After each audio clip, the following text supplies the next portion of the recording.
Episode 35 this week, the episode Metamorphisis. This one is a mixed bag. A mixed bag for me.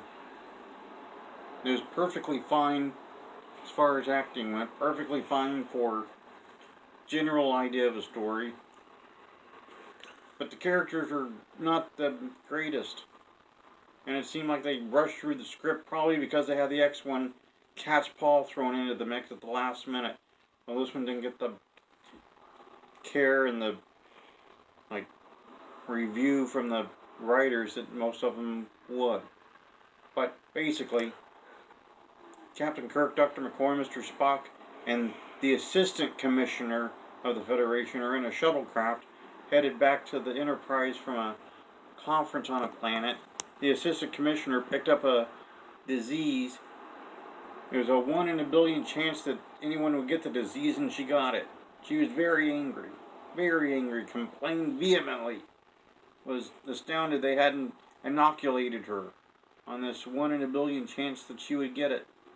They tried to explain, well, nobody gets it because it's so rare that you don't even think of it much. And she's like, that's no reason to not inoculate me. She was very angry. Then some sort of spatial anomaly grabs the shuttle, drags them off course, drags them to this planet. The entire time the assistant commissioner is complaining that it's not a convenient time for a spatial anomaly to be happening. She demands to be taken to the Enterprise and dropped off, and then the captain flies the shuttle back and put it back into the anomaly. It made no sense. No sense, but she demanded that. She thought it was some sort of game they play where they get dragged off course by spatial anomalies. It was not. Captain Kirk told her as much. He had no control over the spatial anomaly. They land on this planet. The shuttle appeared to be fine, but it was non-functional. Then some human just comes running over screaming. Hello, hello, he screams. Kirk just stares at him. They don't say anything, and then when he asks if they're real, Kirk just gives a very angry, we're real enough. He had no idea who this guy was. It could have been help. Could have been someone there to help fix the shuttle. It was not, but Kirk didn't know that, and he just was angry. The guy turned out to be stranded on the planet. Same spatial anomaly got him. Stranded him there. He turned his spaceship into like a one-man town. He had a house. He had all the comforts he needed. A garden. All on a space shuttle. Turns out it was Zefram Cochrane, the inventor of the warp drive, who disappeared 100 years earlier. He said he was 187 years old, but he looked like he was maybe 35. He said planet had some sort of properties that did that. Told them they could never leave. Everyone was stranded. Commissioner got all kinds of mad at that. He was getting sicker and sicker. And over on the Enterprise, Mr. Scott noticed that the shuttlecraft wasn't where it's supposed to be. He decides to go into an investigation. There are thousands of planets in the system they could check. He was going to do them one at a time. Inch by inch, he said. It'd take him decades to get through those, but that's what he was going to do. Her was for words.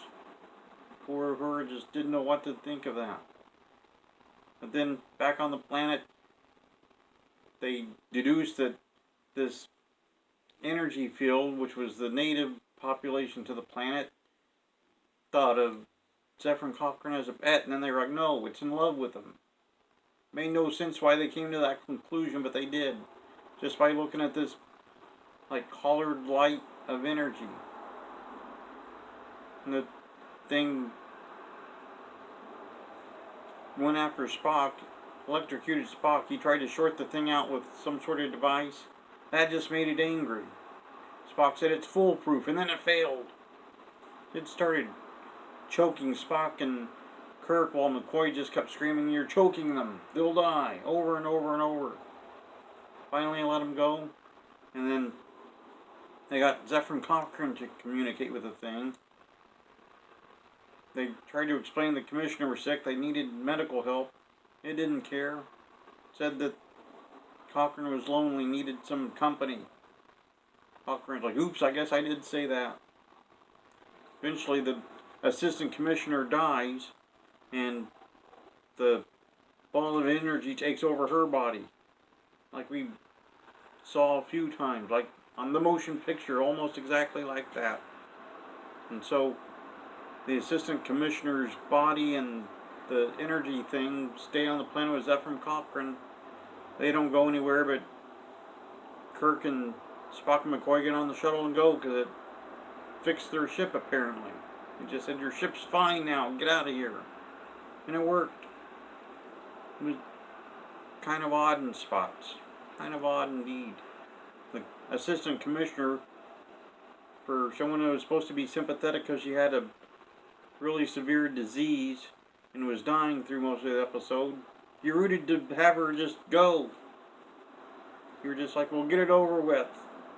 You're happy to see her when she went because, wow, was she shrill and just really annoying.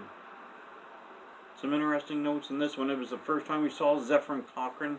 He'd pop up from time to time, mostly in the motion pictures. He popped up in one of the Star Trek The Next Generation movies. 1.5 feet taller. He was 1.5 feet taller and much more English in the movie, but they said he was Zephyr Cochrane, which made no sense. But that's what they went with. Pretty much all the regulars were there, except for Chekhov, I believe. Uhura got a little bit of dialogue. She was for words with Mr. Scott, who was taking his sweet time looking for the away team.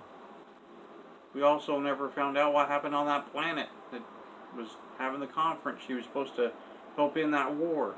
They probably went to war when she was there, and then they were so happy she was gone they had a peace accord. Because she was shrill. What a horrible character she was. That's pretty much Metamorphisis.